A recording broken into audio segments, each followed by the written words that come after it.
Amazing!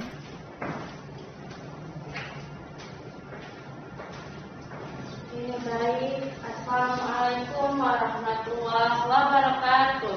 Waalaikumsalam warahmatullahi wabarakatuh. Nah, karena ini sudah sore ya, berarti kita selamat sore semuanya. Sore. Apa kabarnya hari ini? Alhamdulillah baik, Bu. Oke, sebelum kita melakukan menjelaskan materi tentang dasar-dasar pendidikan, nah coba dulu berdiri semua.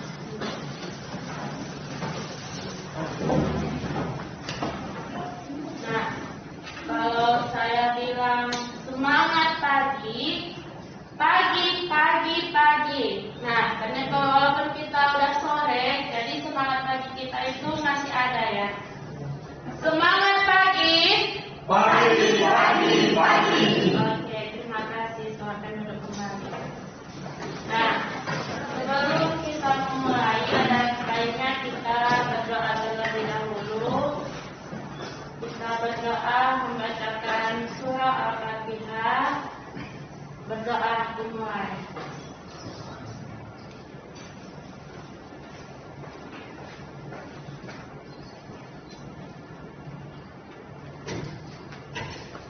Berdoa selesai. Terima kasih. Nah, adakah hari ini semuanya pada hadir semua? Hadir, Bu. Ya, alhamdulillah.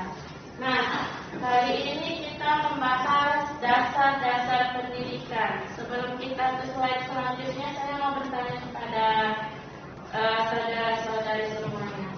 Nah, apa itu pendidikan? Ada yang bisa menjawab? Menurut saudari semuanya, apa itu pendidikan?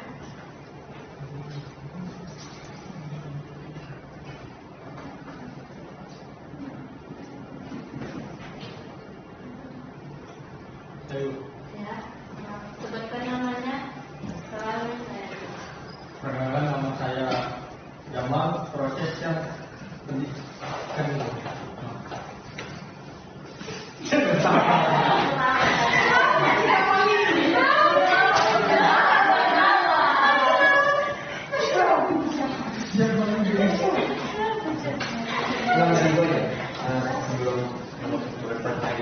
Oke, nah kali ini sebelum kita melangsungkan ke materi selanjutnya, saya mau bertanya kepada adik-adik sekalian, apa itu pendidikan? Ya, mari silakan. Perkenalkan, nama saya Alwi. Pendidikan adalah proses yang melibatkan pembelajaran, pelatihan, pengetahuan, keterampilan, sikap, dan nilai-nilai.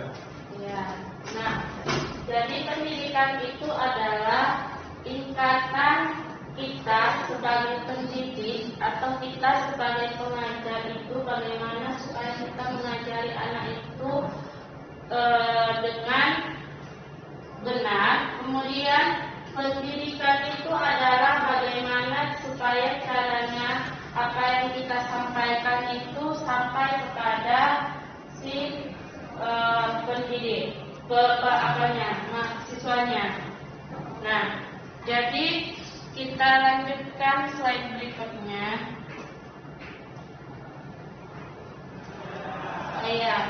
Sebelumnya saya mau memperkenalkan diri terlebih dahulu. Saya Siti Musa, saya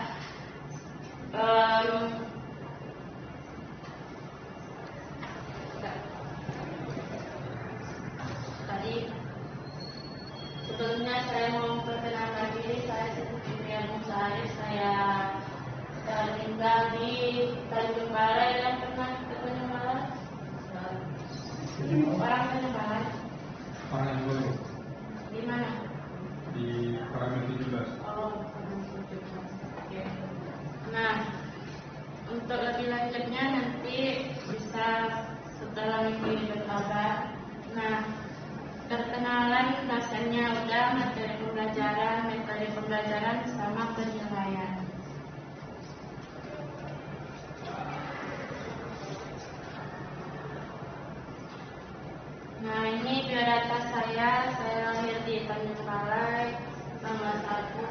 9/1997.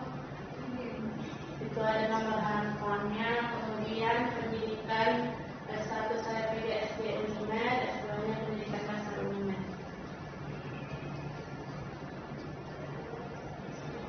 Nah, saya mengajar di Sari Abima Tanjung Balai.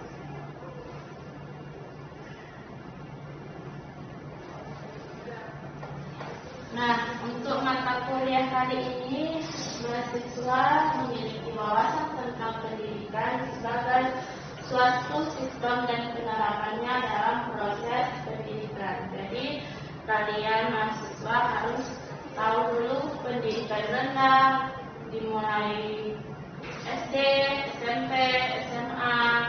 Nah, kalau pendidikan tinggi itu pasti dia berupa mahasiswa. Nah, pokok bahasannya hakikat pendidikan, pandangan ilmiah dan filosofis tentang manusia serta implikasinya terhadap pendidikan, konsep pendidikan sebagai suatu sistem dan sistem pendidikan nasional, dasar, tujuan dan azas pendidikan, pendidik dan peserta didik, permasalahan.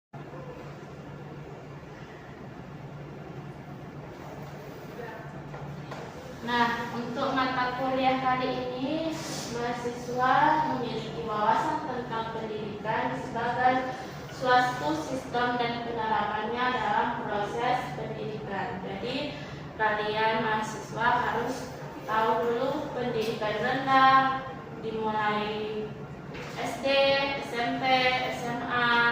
Nah, kalau pendidikan tinggi itu pasti dia berupa mahasiswa. Nah, pokok bahasannya hakikat pendidikan, pandangan ilmiah dan filosofis tentang manusia serta implikasinya terhadap pendidikan, konsep pendidikan sebagai suatu sistem dan sistem pendidikan nasional, dasar, tujuan dan azas pendidikan, pendidik dan peserta didik, permasalahan-permasalahan pendidikan dan masa depan.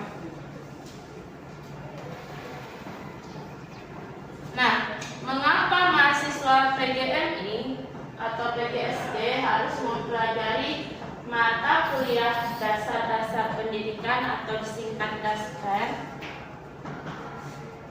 Nah, jadi ini ada gambar berupa relasi pendidikan dan kemajuan bangsa. Yang pertama itu ada seorang dosen dengan mahasiswanya, kemudian ada berdiskusi, kemudian ada yang sedang menerangkan depan.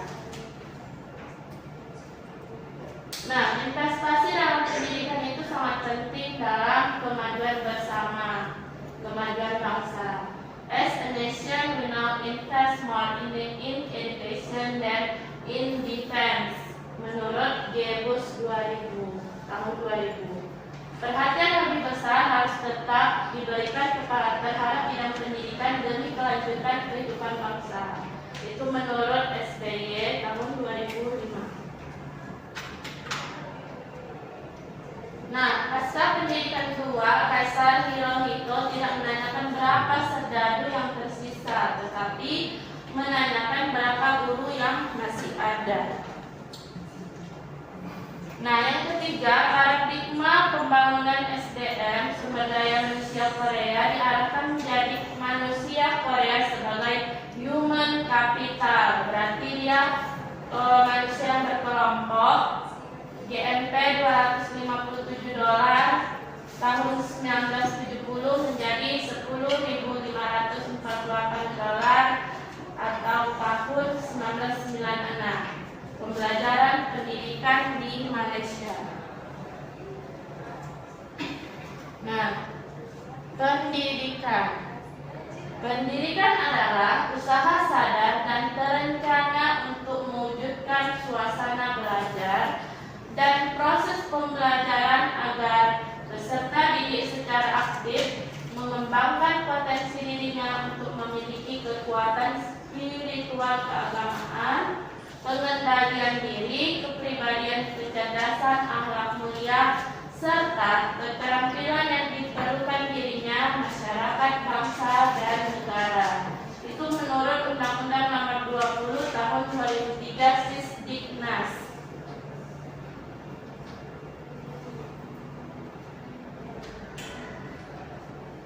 Nah, menurut Indra Kusuma tahun 1973 halaman 27, bahwasanya suatu usaha yang sadar, teratur, dan sistematis yang dilakukan orang-orang yang diserahi tanggung jawab untuk mempengaruhi agar anak mempunyai sifat dan tabiat sesuai dengan cita-cita pendidikan. Ini masih pengertian pendidikan. Nah, tokoh pendidikan itu adalah Ki Hajar Dewantara. Jadi menurut Ki Hajar Dewantara itu adalah pendidikan adalah daya upaya untuk memajukan bertumbuhnya budi pekerti atau kekuatan batin, karakter, pikiran, intelijen, dan tubuh anak. Bagian-bagian itu tidak boleh dipisahkan agar kita dapat memajukan kesempurnaan hidup anak-anak kita. Nah, jadi ada 4 sistem pendidikan itu. Ada yang namanya learning to live together. Learn to live together berarti dia mempelajari bersama. Learn to be, learn to do, learn to know. Kita bahas keempat-empatnya. Yang pertama tadi learn to live together. Nah, itu ada objektifnya, yaitu pengembangan kemampuan adaptasi sosial dan lingkungan. Learn to be, yaitu pengembangan keahlian dan prestasi. Learn to do, pengembangan kemampuan dan pengalaman.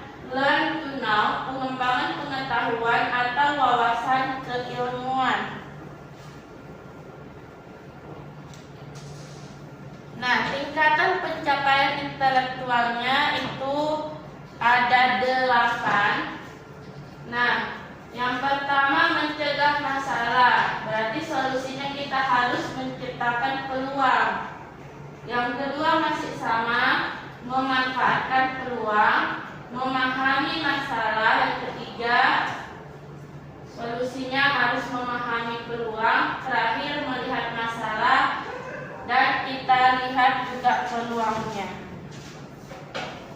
Nah, trisentris pendidikan, profil pendidikan di Indonesia itu ada 4. Yang pertama ada disebut non-formal, formal, dan informal. Nah, jadi ada 4 kolom. Yang pertama itu yang formalnya itu lebih kepada TK, SD, SMP, dan SMP. Nah, yang pertama mencegah masalah, berarti solusinya kita harus menciptakan peluang. Yang kedua masih sama, memanfaatkan peluang, memahami masalah. Yang ketiga, solusinya harus memahami peluang. Terakhir, melihat masalah dan kita lihat juga peluangnya. Nah, trisentris pendidikan, profil pendidikan di Indonesia itu ada 4. Yang pertama ada disebut non-formal, formal, dan informal. Nah, jadi ada 4 kolom. Yang pertama itu yang formalnya itu lebih kepada TK, SD, SMP, dan SMP, SMA atau perguruan tinggi. Yang non formalnya itu berupa dinas pendidikan, dinas sosial, Depak, dan DPRD. Dia berupa kantor. Kemudian yang untuk informalnya dia lebih kepada les, bisa buka bimbingan belajar. Kemudian ada keluarga, masyarakat, industri, LSM, komite sekolah, dan dewan pendidikan. Nah, di sampingnya juga di pendidikan informal juga bantuan internasional UNESCO, UNICEF, USAID, NO, dan lain-lain.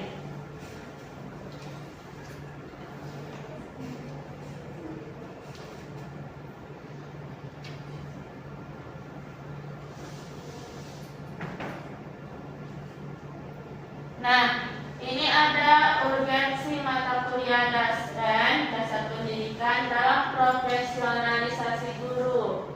Jadi profesionalitas guru itu terbagi menjadi 3 bagian: kualifikasi akademik, kompetensi, dan sertifikasi. Nah, kompetensi ini terbagi menjadi kompetensi pedagogik, kompetensi kepribadian, kemudian kompetensi sosial, dan terakhir kompetensi profesional. Nah, itu sebagian. Sebelum dilanjutkan, mungkin ada yang masih kurang paham. Sebelum dilanjutkan ke materi selanjutnya, ada yang kurang paham dari slide-slide sebelumnya. Tanyakan aja ke diskusi kita.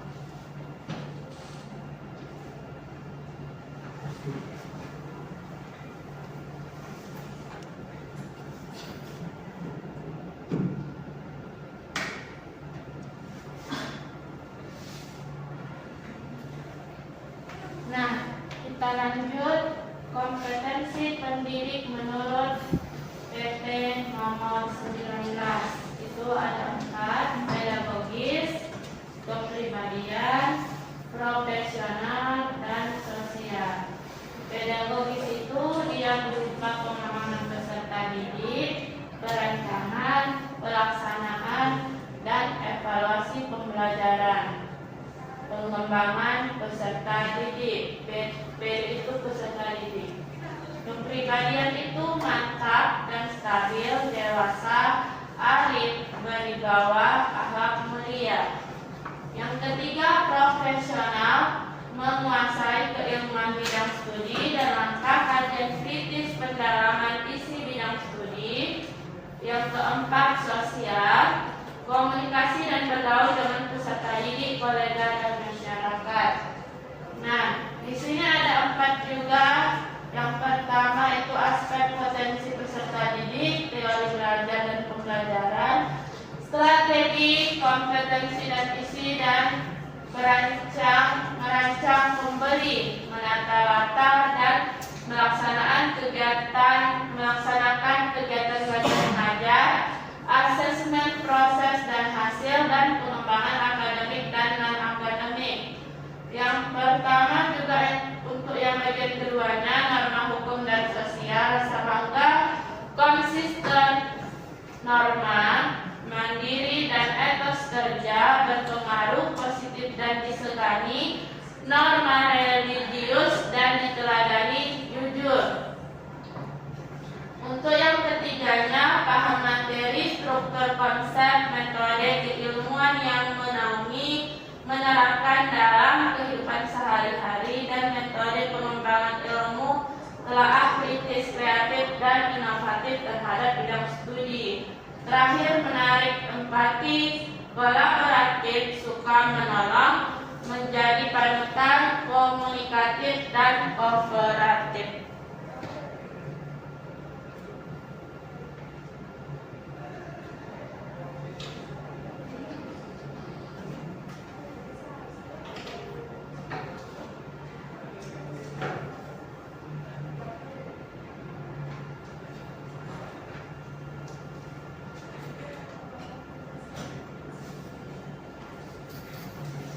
Nah, ini ada data hasil penelitiannya. Kalian bisa lihat ke layar. Yang pertama itu International Education Achievement atau IEA. Yang kedua The Third International Mathematics and Science Study Report tahun 1999. Yang ketiga UNDP. Yang keempat World Economic Forum Swedia tahun 2000. Nah, itu dia.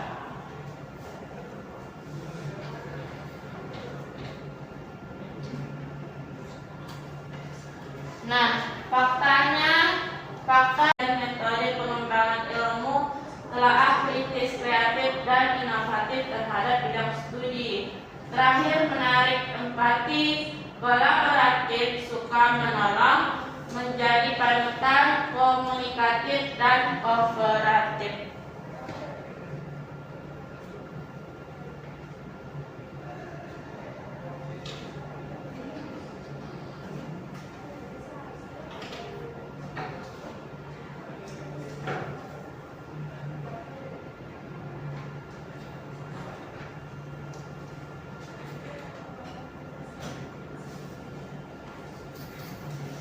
Nah, ini ada data hasil penelitiannya. Kalian bisa lihat ke layar. Yang pertama itu International Education Achievement atau IEA. Yang kedua The Third International Mathematics and Science Study Report tahun 1999. Yang ketiga UNDP.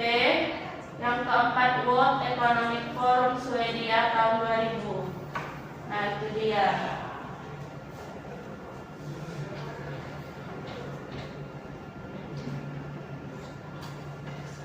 Nah, faktanya, fakta rendahnya mutu sumber daya manusia. Lalu kita ke sumber daya alam tidak terkelola secara optimal untuk masyarakat.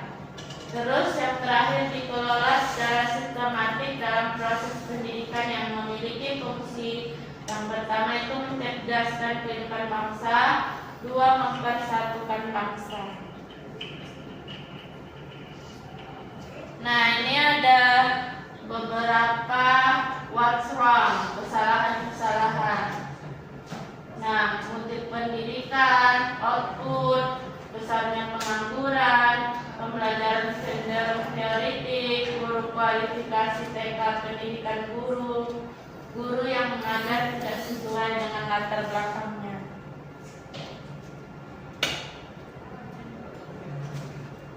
Nah, ada ini disebut pergeseran paradigma. Ada input oriented education, yaitu pendidikan berorientasi masukan. Yang kedua outcome based education, yaitu pendidikan berorientasi hasil standar kompetensi.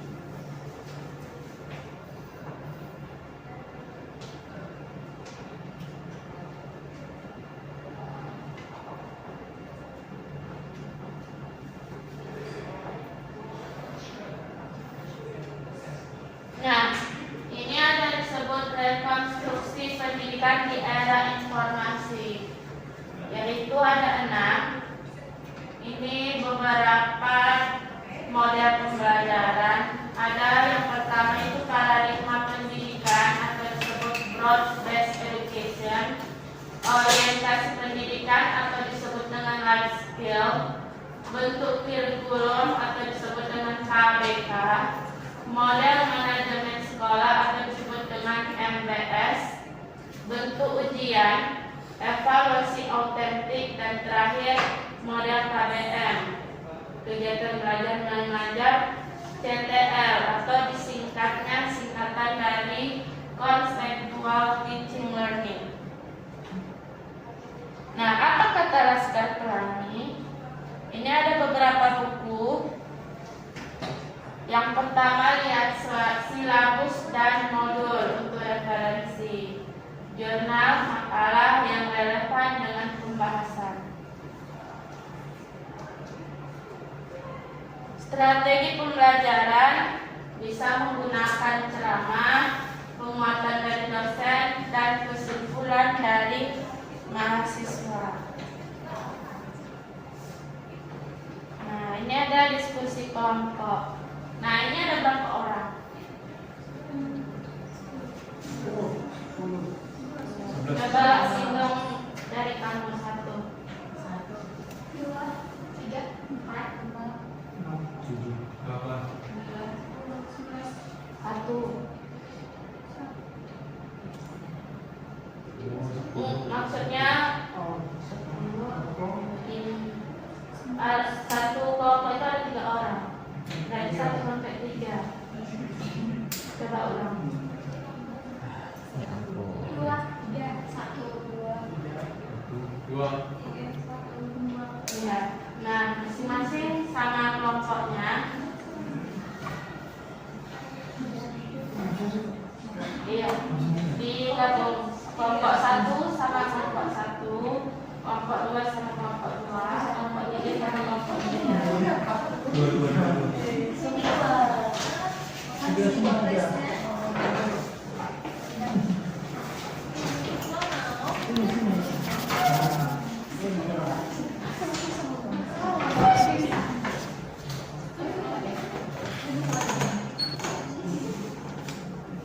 Nah, tadi kita sudah membahas yang namanya dasar-dasar pendidikan. Jadi tugas kelompoknya coba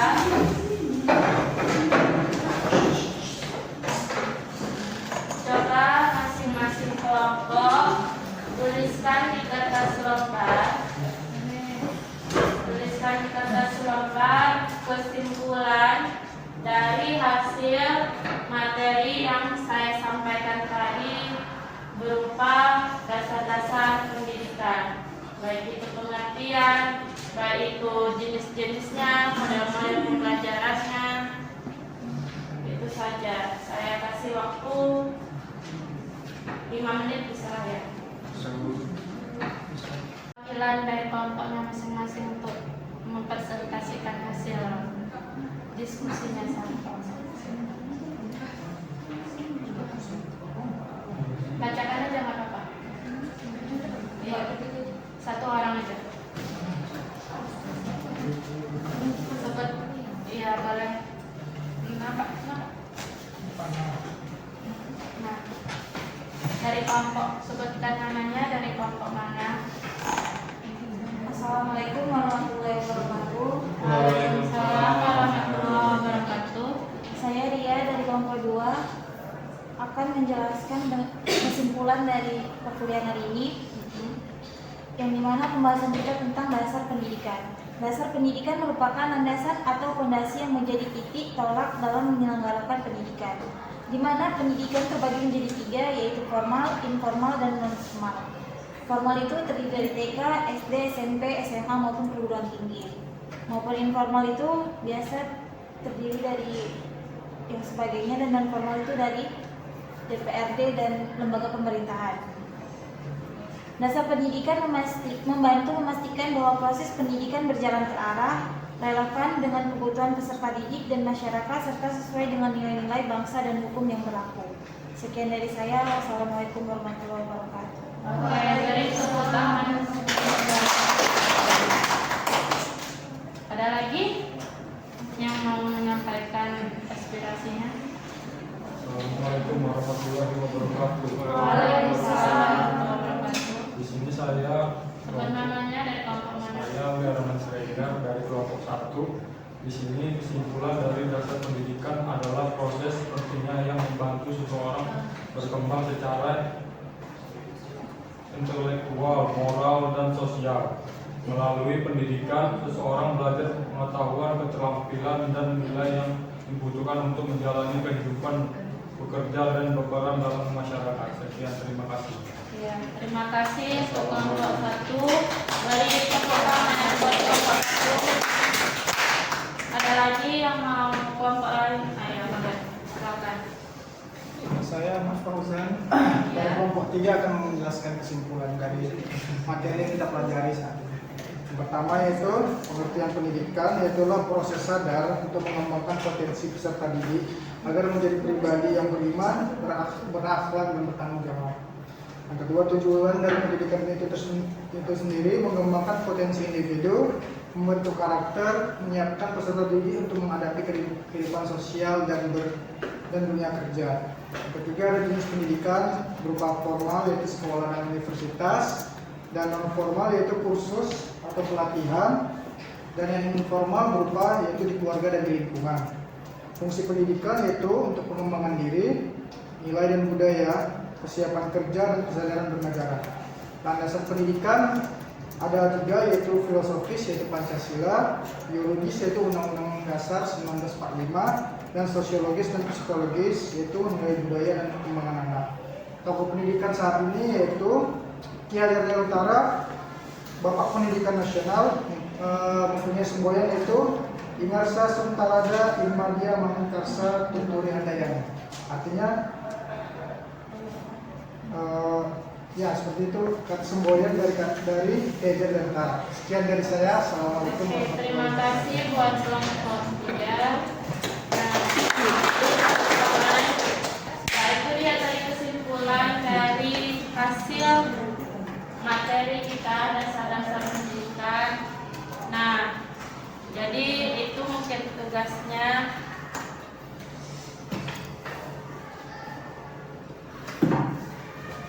Ada mungkin yang mau diberikan pertanyaan atau ada pertanyaan lain selain dari Alwi tadi?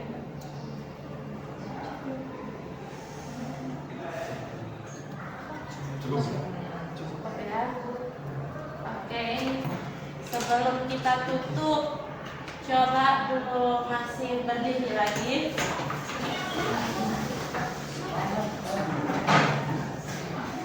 Ini beda ya? Beda. Kalau saya bilang, mana semangatmu? Ini semangatku, bisa ya? Bisa. Mana semangatmu? Ini semangatku. Mana semangatmu? Ini semangatku. Oke, terima kasih. Beri tepuk tangan. Ya. Nah, kita tutup dengan doa. Alhamdulillahirabbil alamin. Nah, mohon maaf jika ada kekurangan. Wabillahi taufiq wal hidayah. Assalamualaikum warahmatullahi wabarakatuh.